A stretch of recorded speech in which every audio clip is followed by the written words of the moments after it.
Hello, I'm Somi Arian. I'm a tech philosopher, author, filmmaker, and the founder of InPeak, a platform where entrepreneurs and business professionals come to network, learn together, and stay ahead of the curve in the fast paced world of emerging technologies like blockchain, Web3, NFTs, AI, automation, and so much more. Our guest on today's podcast is Justin Mezzell, co-founder of Proof and Moonbirds and the creative mind behind the Moonbirds NFT collection. Previous to Moonbirds, he also co-founded and continues to run a project on Solana called Grim Syndicate. Justin is one of the most credible leaders in the NFT community. We spoke about a number of different topics, but most importantly, we discussed why women-led NFT projects seem to have a relatively harder time taking off. And I shared some ideas with him on how I plan to build allyship between men, women, and people of diverse backgrounds to build an inclusive business model.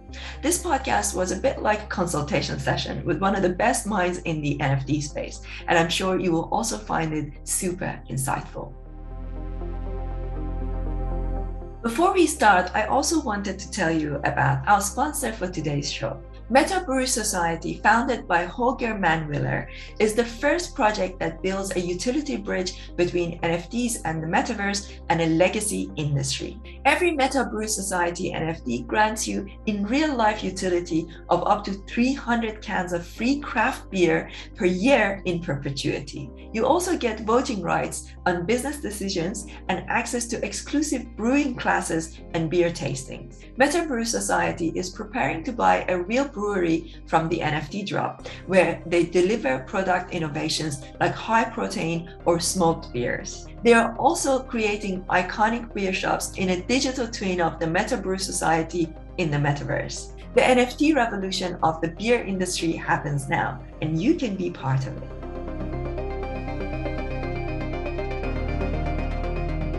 So Justin, great to have you here.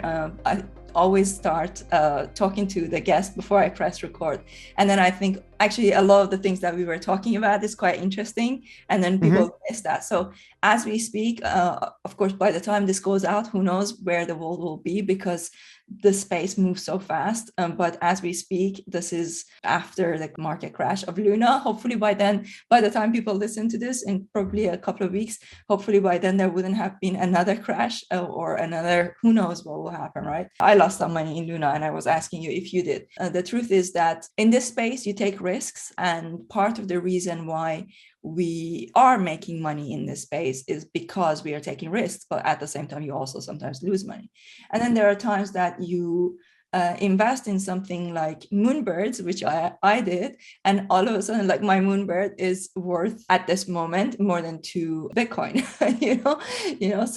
So actually, my entire portfolio is really down right now. I think like just my Moonbird alone is pretty much making up for all of my losses. So, how long have you been in this space, and do you have some examples of those types of experiences? Yeah, I mean, I would say for myself, I would say I'm relatively newer on most of it. I think my first real exposure outside of, so I should say my first exposure to NFTs was really the foundation kind of marketplace, because it was like a really good on-ramp for my, there's like a lot of designers and like illustrators within like, the tech communities and stuff were utilizing foundation as a sort of like one kind of platform where it's like, if you're just going to create original works of art from there. And so a lot of people at that stage were just kind of testing it out and just kind of seeing like, how would this work? What does it mean? And so, I think there's a lot of hesitance, around the space, not really understanding how it was going to work. What are the impacts of kind of working in the space? And so my first exposure was really there. I didn't own any like substantial coins. I didn't have anything quite like that. I think I had Doge, but more just because it like, I think I put like $4 into it. Like, I mean, what was it? God, like 5 years ago or whatever it was. And then I didn't remember that I had it. And then when things started pumping with Doge, I was like, oh, wait, I have Doge. So that was really, I should say that was probably my first. But in terms of like getting into NFTs, like I would just, it was mostly artists I knew and I wanted to support. And it was just like, okay, cool. Yeah. Like I really love this piece. This is really great.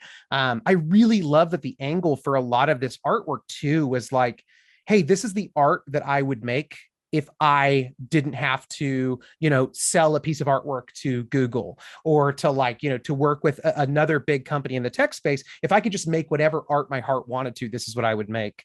And then working with Kevin on modern finance, when we were kind of working on that specifically, like crypto was the big topic. And so it became a really awesome space for me to ask like more questions aside from listening to the podcast, actually being like, okay, explain this to me like I'm 5. How does this work here? And why is this compelling? And I think the podcast did a great job of doing that. But there was also just a lot of great conversations and then meeting other people because of that podcast, whether they worked on the show or just kind of the community around it. It was a really cool thing, and starting to understand a bit more about why are these things interesting, what's compelling about them, and also, learning about the volatility. Yeah, definitely. So what's your exact background? Is it art? So you've always been a designer?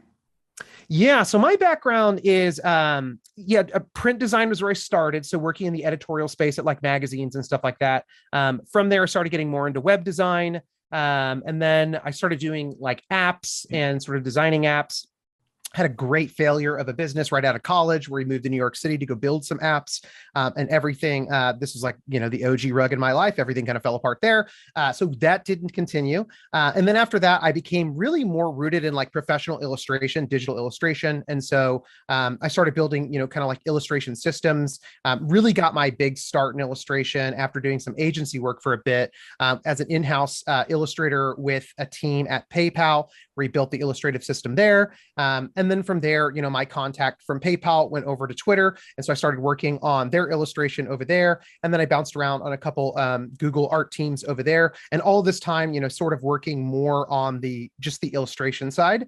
But what I knew is like, I want to understand not just the art, but like, what's the art doing? Why are we making this art? Like, how does it work? There's only so many times you can draw a hand holding an iPhone to explain something before you're like, okay, why is this what we're doing? So then I started being interested in like, hey, can I come to the product meetings and learning more about like why product design is being done this way? Who makes the call? Who drafts up the ideas? Some teams have like UX departments. And so started bouncing around there, got really involved in sort of that product, just like asking a lot of questions, sitting in a lot of meetings I didn't quite understand. And then took a role with a startup called Code School. Eventually started running our product design department over there. And then we sold and then got more into the corporate side of running product teams and sort of managing product design, product management, cross-functional teams. Done some startups since then and found my way over to, running Proof now and co-founding with Kevin.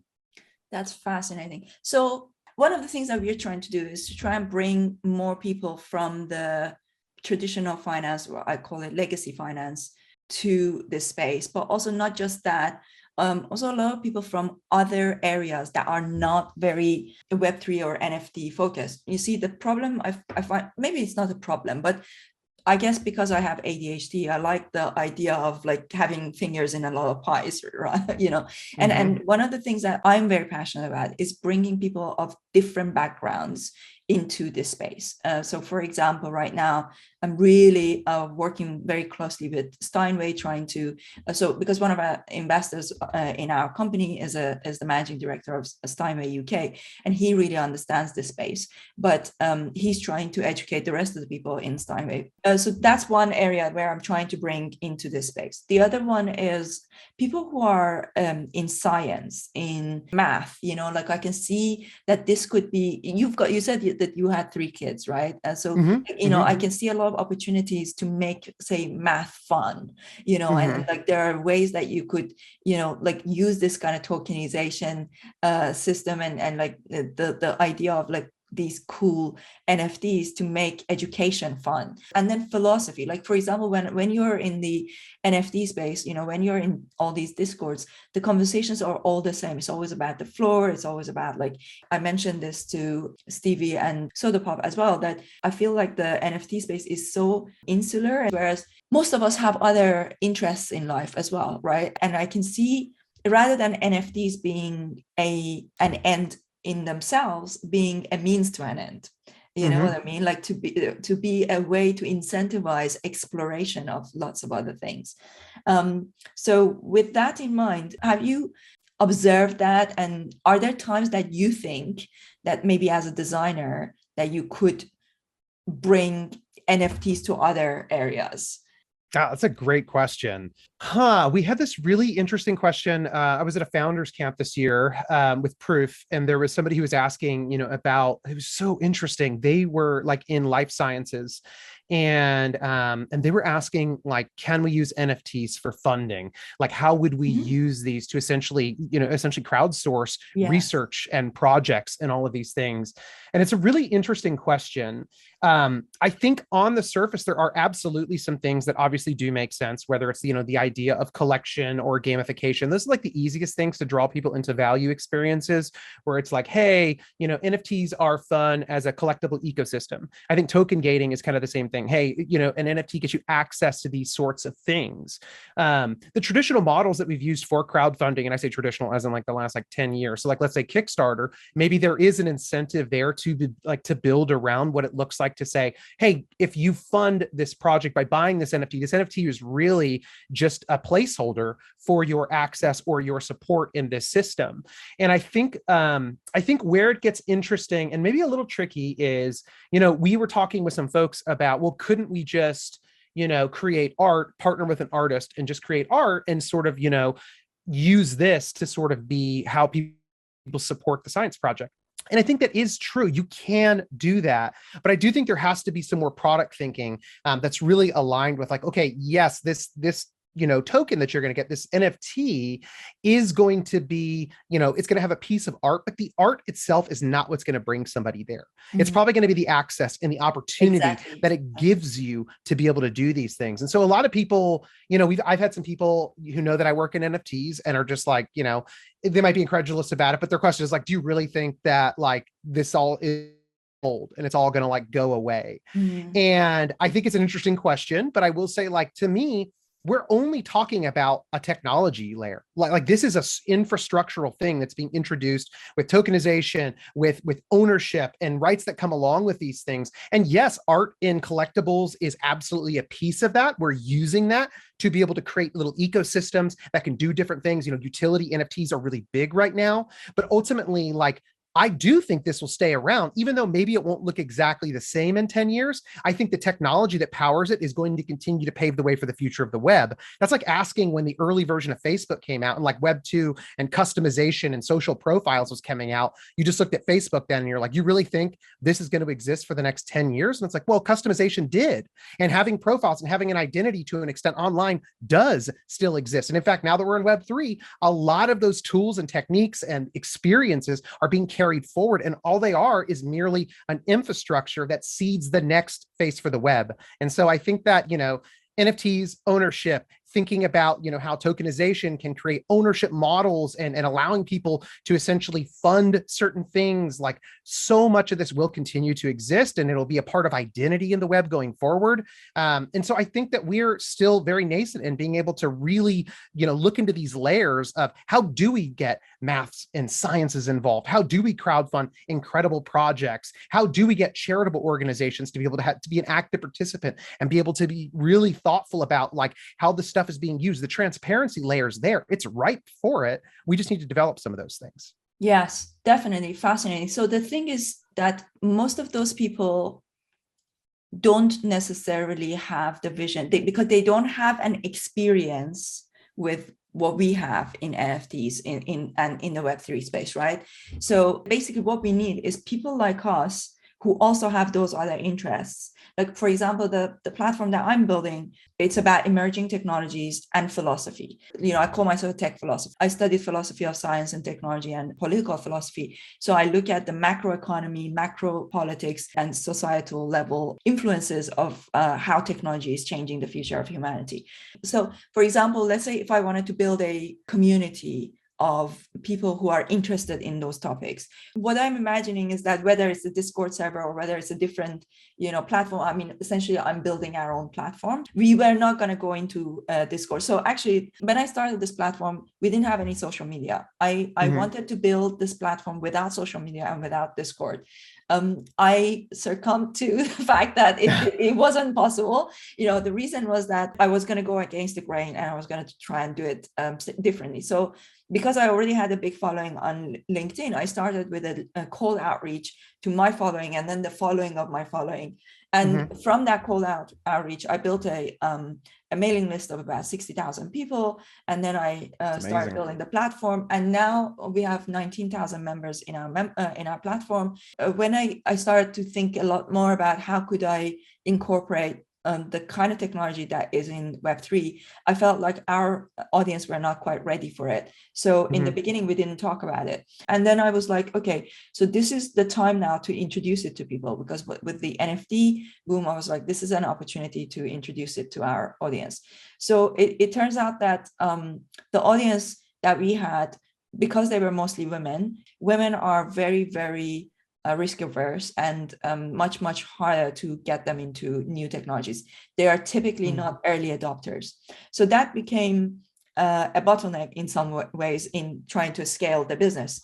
So I was like, how do I overcome that? So I thought if I create an NFT collection and use it as a way to, get this message across. But when I was creating that NFT project, I didn't realize the challenges that some of the other female-led collections were having. So as I especially since I got my Moonbird and I came into the Ladybirds channel, I started to talk to other women in that space, and I found out that actually this is a real issue, that women-led projects aren't really taking off. And we started talking about why that is the case.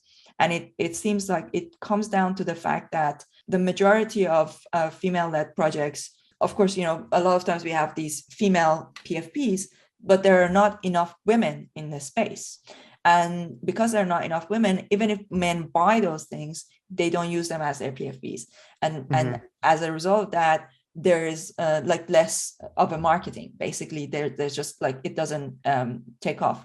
The other reason is that women don't spend as much money because they don't earn as much money. They don't invest as much money. So and also they generally don't talk about money. So there's a little bit of a taboo even talking about money among women.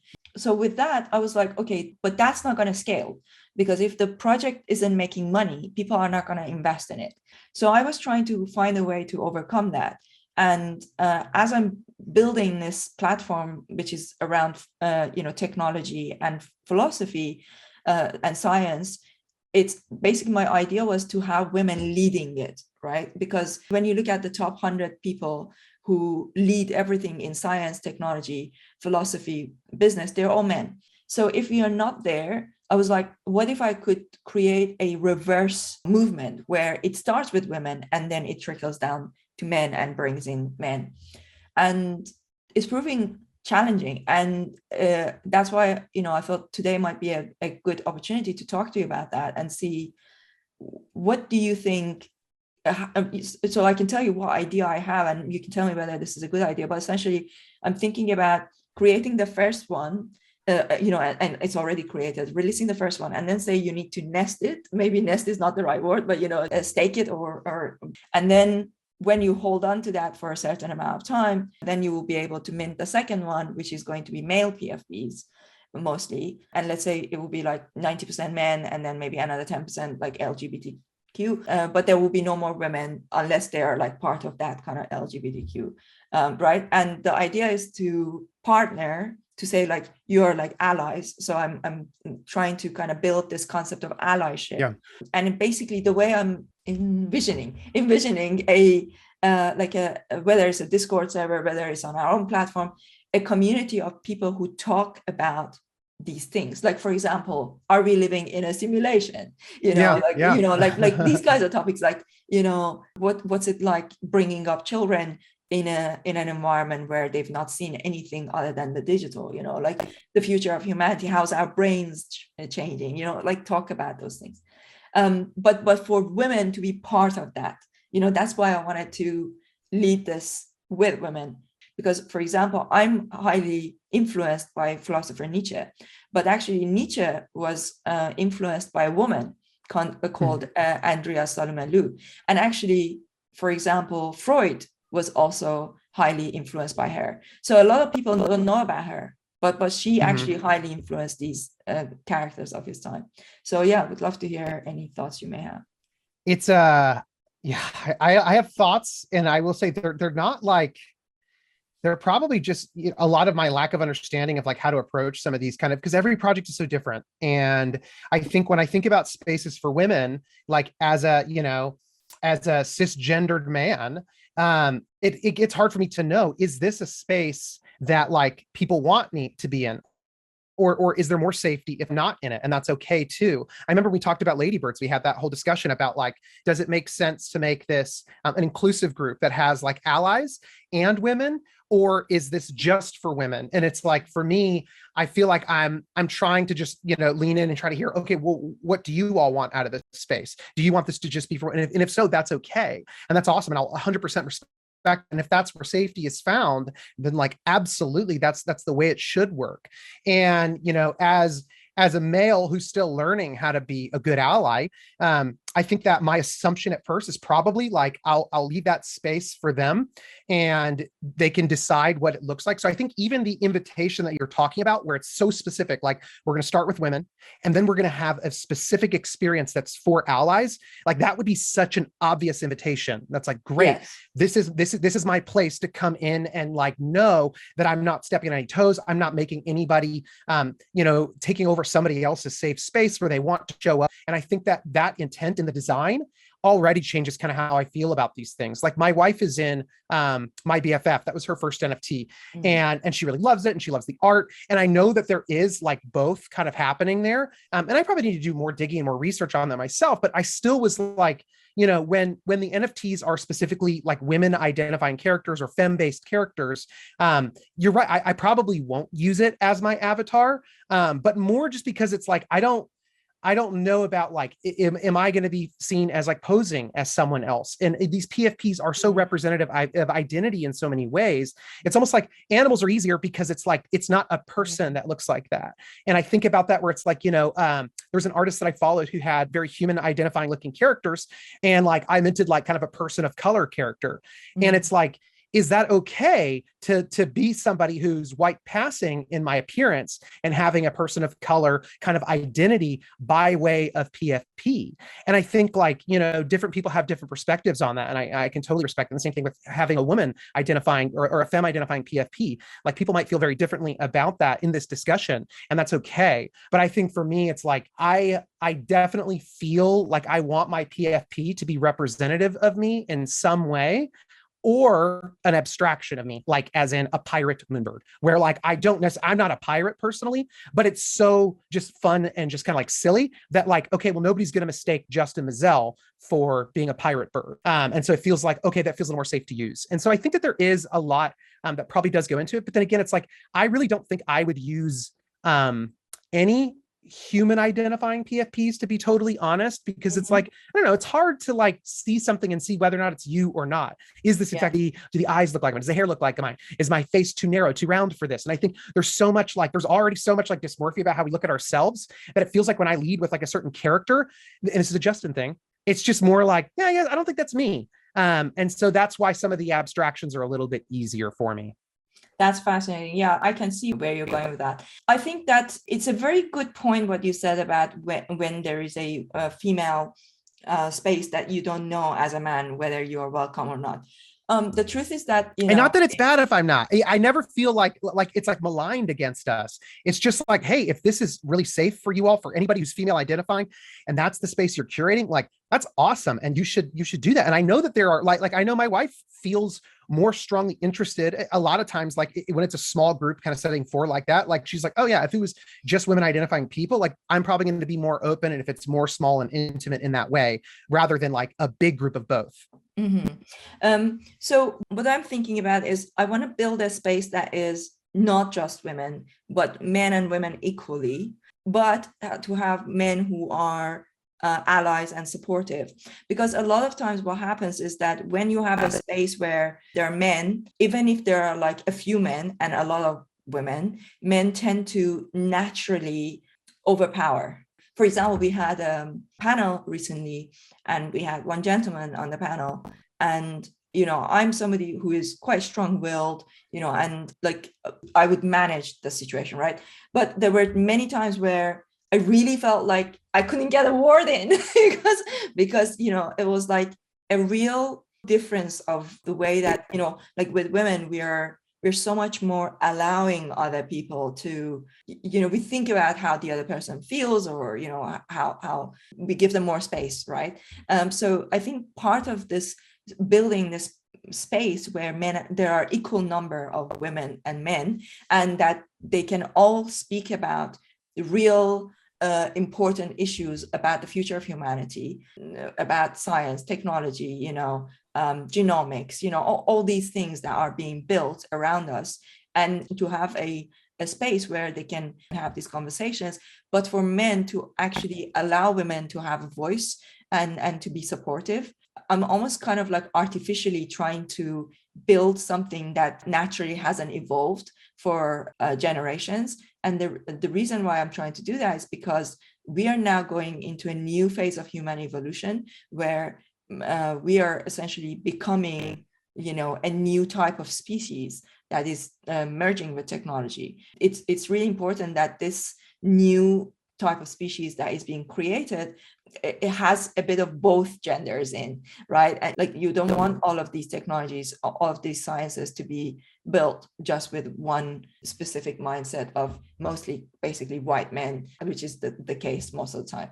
So bringing in that diversity and like purposefully building a space where there are equal numbers and encouraging, I think that also will be very empowering for both genders, not just for, because then, like you say, when there is that male PFP, even if the person doesn't use the PFP, but they buy into it and they use it as their token of, getting into the community, even that is a very clear invitation into our space.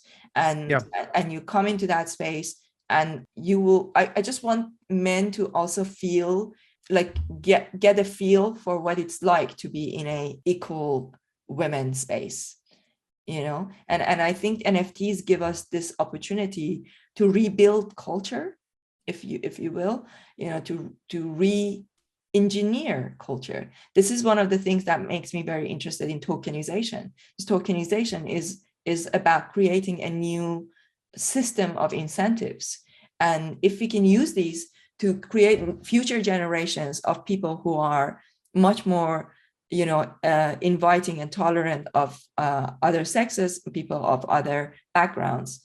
But if I was, if I were thinking about what should the design of something like that look like as a designer, this is where, like, for example, with our PFEs, I know that our members really like them.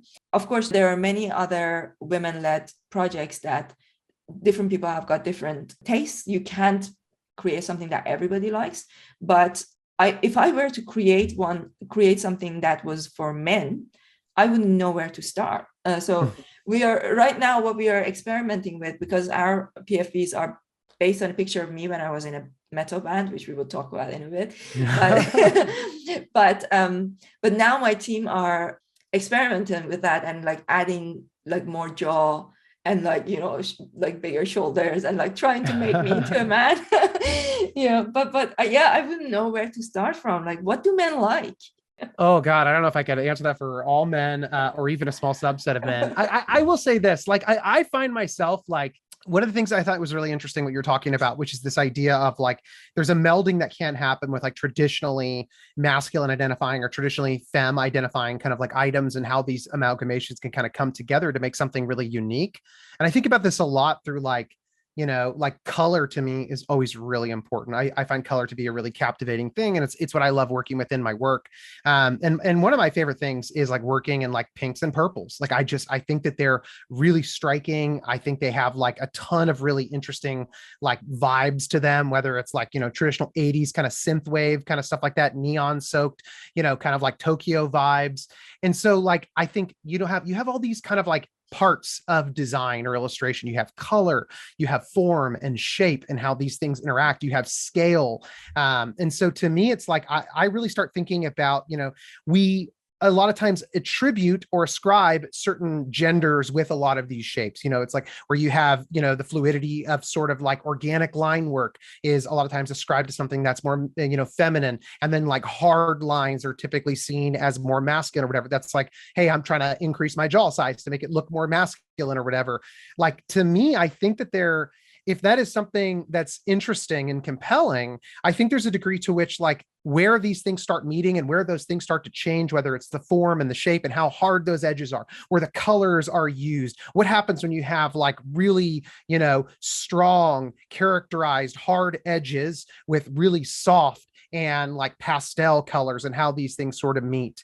I think the idea of abstracting the human form into some really interesting kind of like, I guess, interpretations of it, to me, that gets closer to how my brain works, where it's like, again, like I'm not looking to like recast myself in the digital space typically whenever it comes to PFPs or the metaverse. I'm not looking to like redo my image. Like I'm down with the way that Justin looks, and like I'm going to ride that out. But I do like the idea of sort of like an abstraction of a character, and really thinking about like, maybe it's harder to peg what's masculine and what's feminine because of the attributes and the way that they're all working together. And I think the other thing to keep in mind when it comes to PFPs, and this is just my personal preference, is like when we see PFPs, they're so small. They're really, really tiny.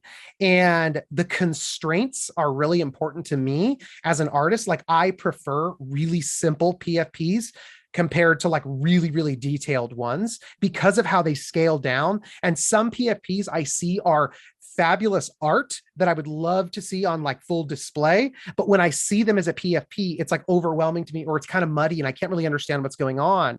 And so like pixel art was like one of these things. I hadn't done a lot of pixel art before, but I did a lot of like geometric illustration. And so the constraints that pixel art gave me, which is like, you have literally 42 by 42 dots on the system to make something unique. Those constraints, kind of like a diamond under pressure, like created a situation where I had to come up with like abstractions to kind of bring out different unique things in that. And so I think the other thing to keep in mind as you're building is like, give yourself some constraints, whether it's size or fidelity, how these kind of things are seen. And I think that these constraints will also help sort of guide you with creative solutions that may abstract whether it's a character or a human looks like. These constraints will push you to come up with really unique solutions for what it looks like. Okay, no, this is fascinating. So I will pass that on to our artist. And you know what? I know you are super, super busy, but it would be amazing to have you as like, just like taking, when I say art director, as in like just taking a look at it and say, yes. I'd be happy. I'd be happy to give feedback. Absolutely. Okay, that would be amazing. That would be absolutely.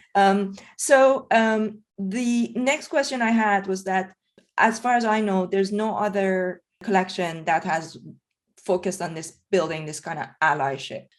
What do you think of that idea itself? Because, for example, when you look at like World of Women, it was really lovely. I actually got a WoW GNM. I might pick a World of Women, considering the prices are down right now as well. But it's like when they had the second collection, they had another 23,000 or so women.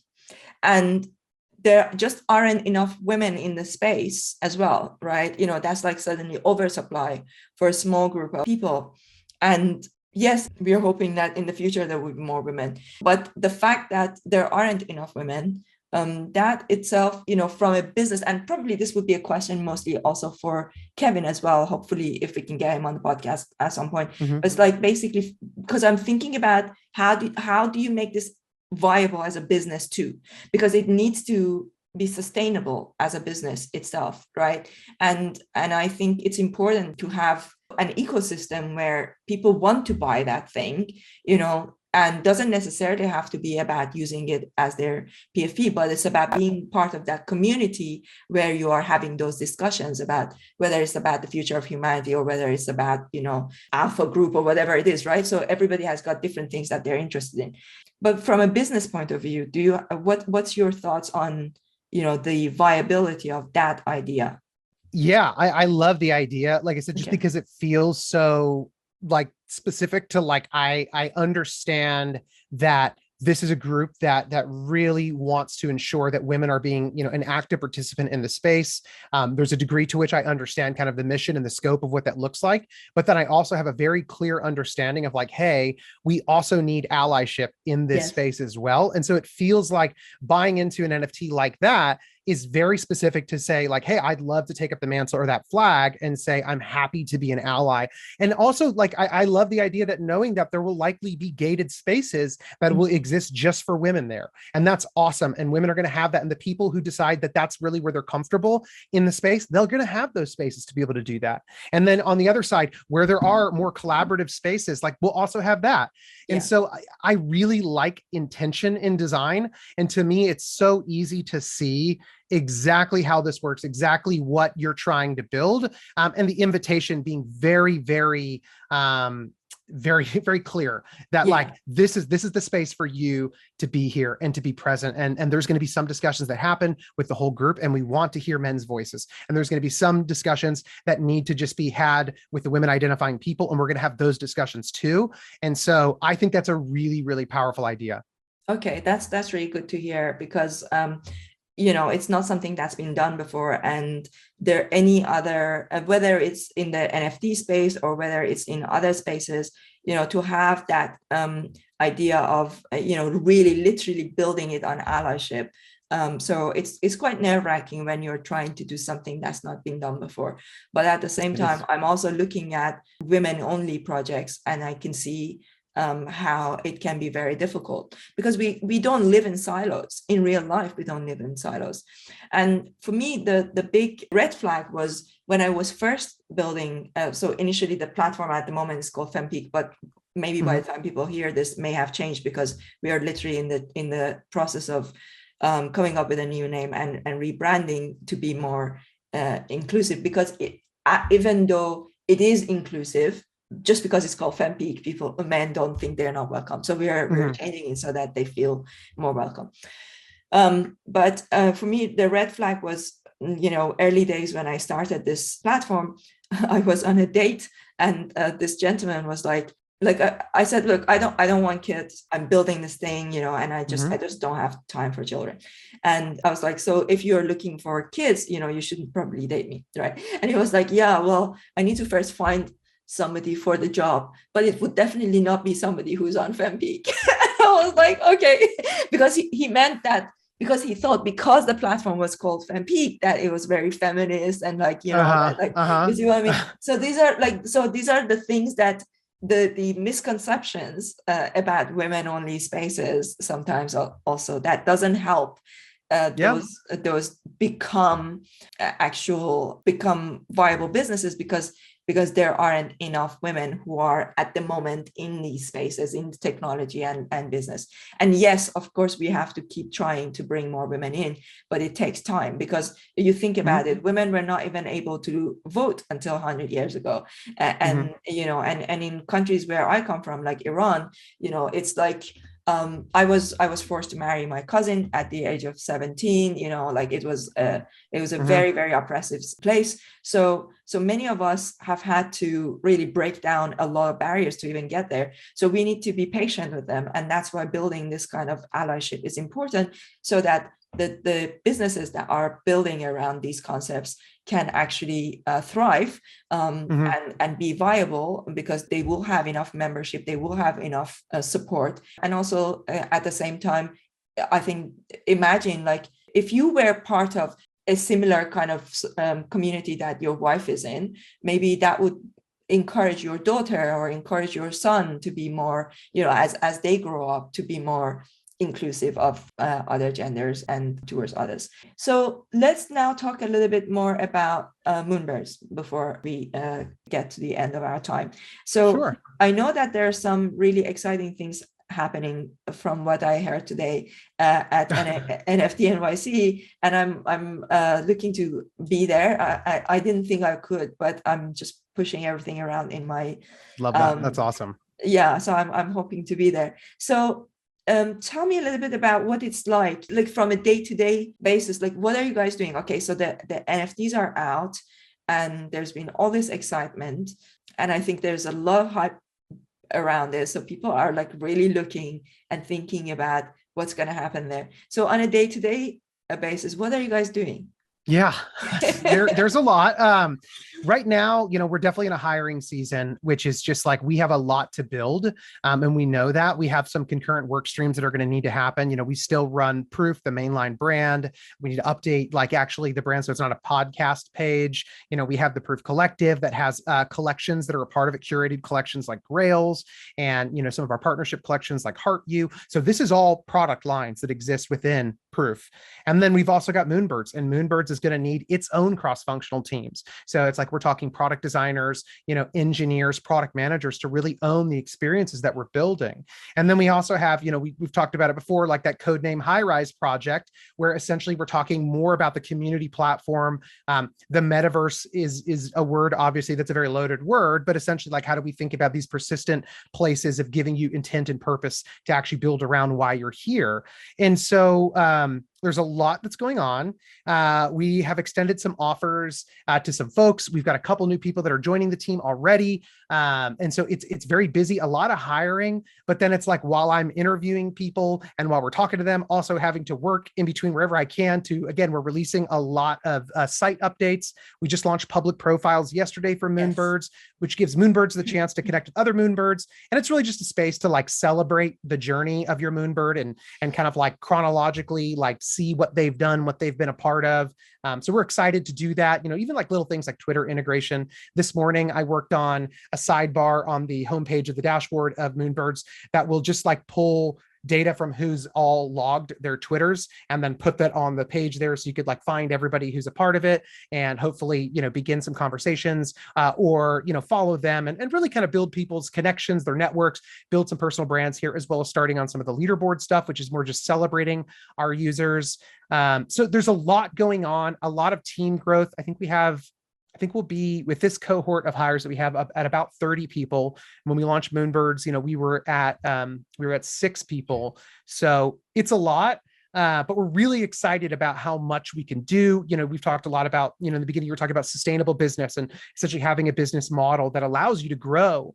That was one thing that was really great about, the Moonbirds Mint for us really was an incredible event for us to be able to be mobilized and capitalized to be able to build out the teams now, because we put everything back into the business. We didn't take anything out of that. And now what that's done is given us great runway to ensure that we are, we have the capital to be able to build these teams, to build these products, and to continue pushing forward and to allow their visions to be a part of what's coming next too. That's fascinating. How do you see Moonbird comparing to some of the other blue chips in this space and what they're building? Like, for example, if we look at the Bored Apes, what they're building, how would you describe the difference in the vibes? Do you own a Bored Ape? I don't. I do not own a Bored Ape. I don't own one, and I just wonder what the vibe is.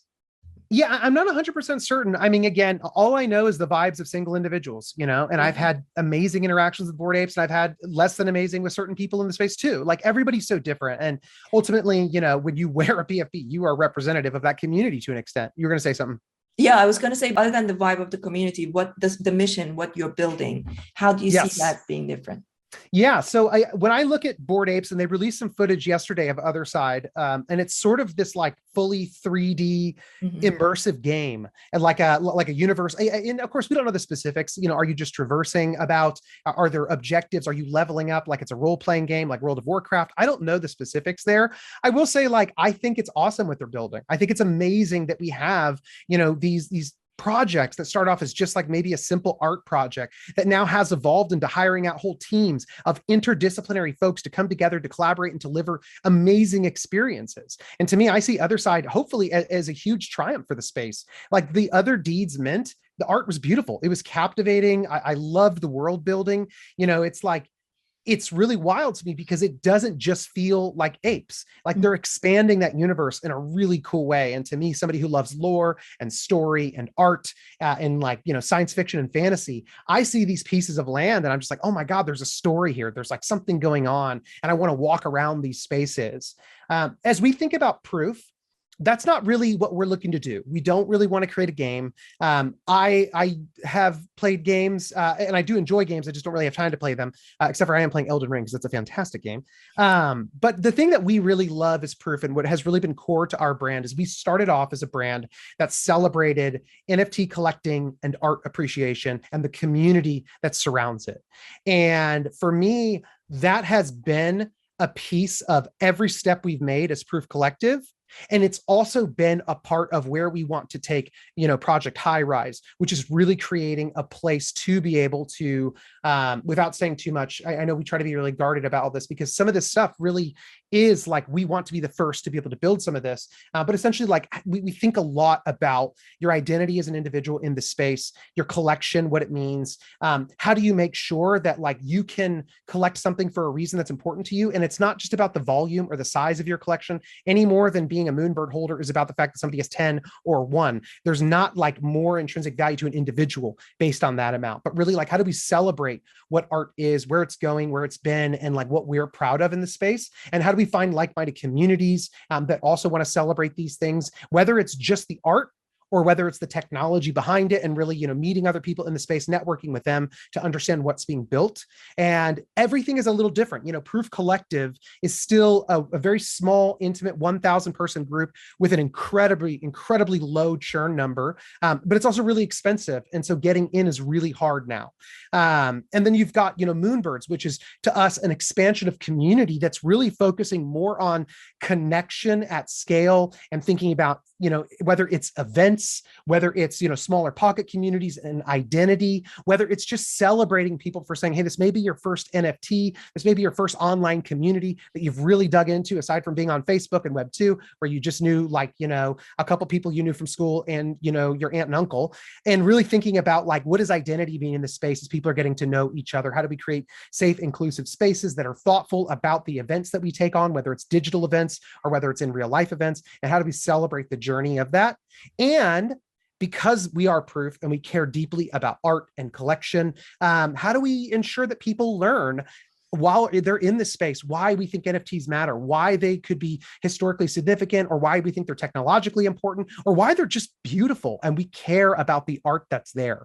And so a lot of this, we think a lot about the experiences that will be, whether it's derivative of Moonbirds or expanding on the opportunities, or even just like airdrops of rewards. We've been talking a lot about like a lot of intention in the design of what this looks like, not just giving out, free NFTs for the sake of doing it, or giving people swag just because it's a cool thing that now we can do and buy somebody a hoodie, but really thinking about how does this relate to sort of like the chief end experience that we want to bring people to. And to us, Project High Rise is very much the sort of fulcrum of all of these experiences and how they touch and connect. Like we want to see Proof Collective and Moonbirds, and we want to see other collections, potentially other chains coming together to be a part of sort of what we're building. And that's why everything that we do think very ecosystem minded, and every direction, every decision, whether it was public profiles that launched yesterday, or whether it's some of the things right now that we're doing product ideation and brainstorming on for High Rise, it's like, how does this lead into the next experience, which will lead into the next, and where is the ultimate goal of where Proof is going,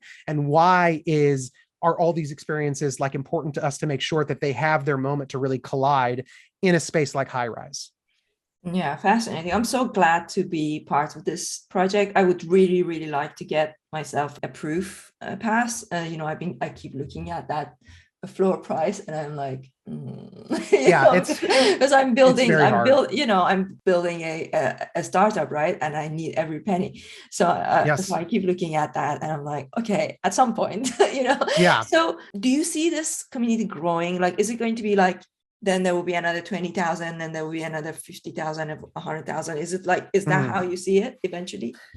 It's an interesting question. I think that there's a lot of scaling things that we really need to consider, which is just like, how do we ensure that like the ideas that we want to bring forward to this community about connectivity really are still there? I think, to be very candid, there is a degree to which even Moonbirds now, to me, is financially it's too expensive for a lot of people. We are not a first door into the community at this point, into Web3 very well, when the price is hanging around 20. That's a very expensive investment. For some people, that's a year's salary.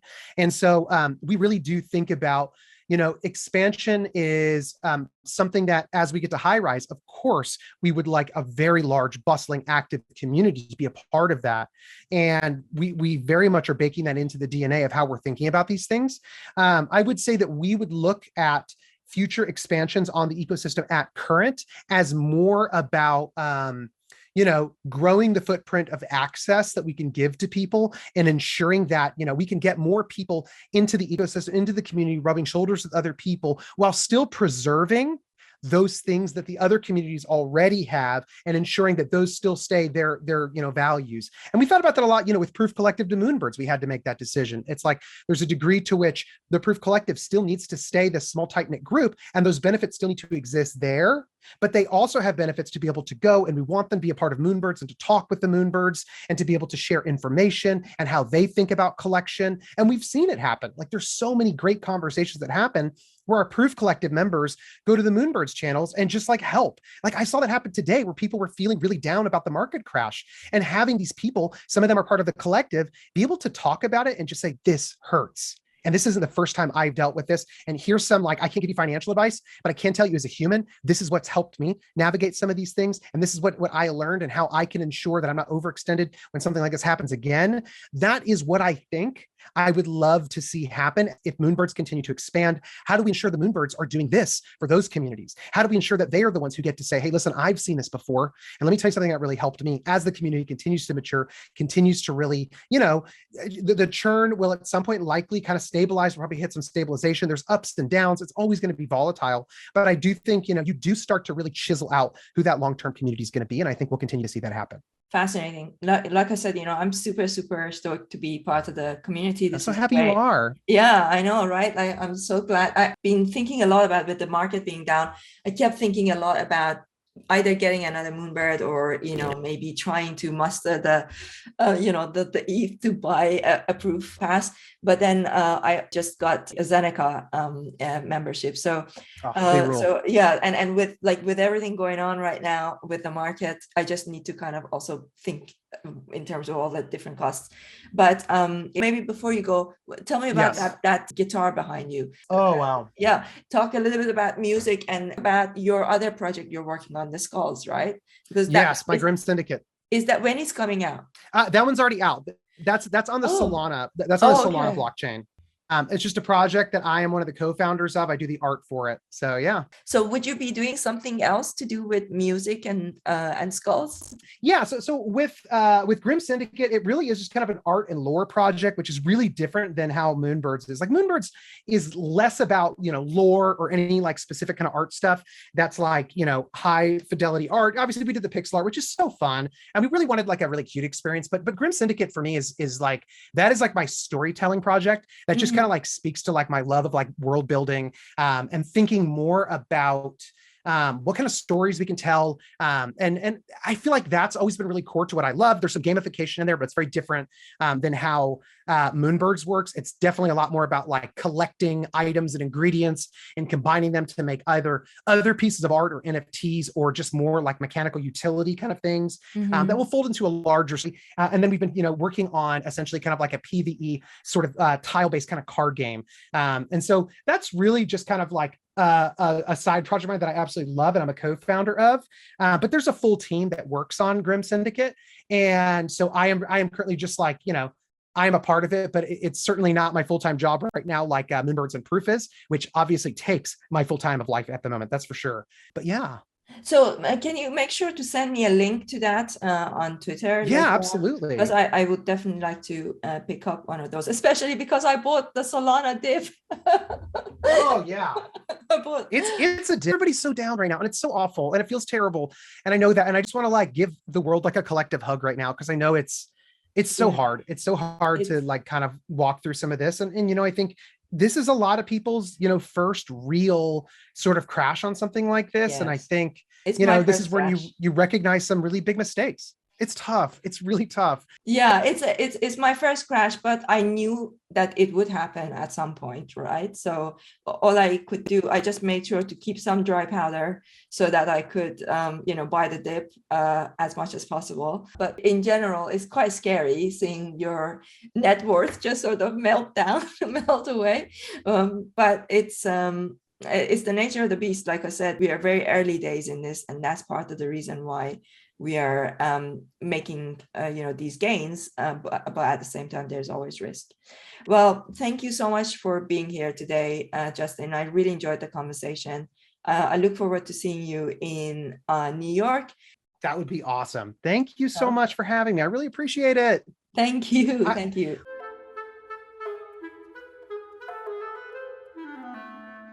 I hope you enjoyed this conversation with Justin Mezzell. Be sure to follow him on Twitter. That's JustinMezzell. If you enjoyed this podcast, please subscribe to it on Apple, Spotify, or any other one of your favorite podcast channels. And don't forget to give it a 5-star rating and write a review. The full interviews are also available on my YouTube channel, The Somi Arian Show.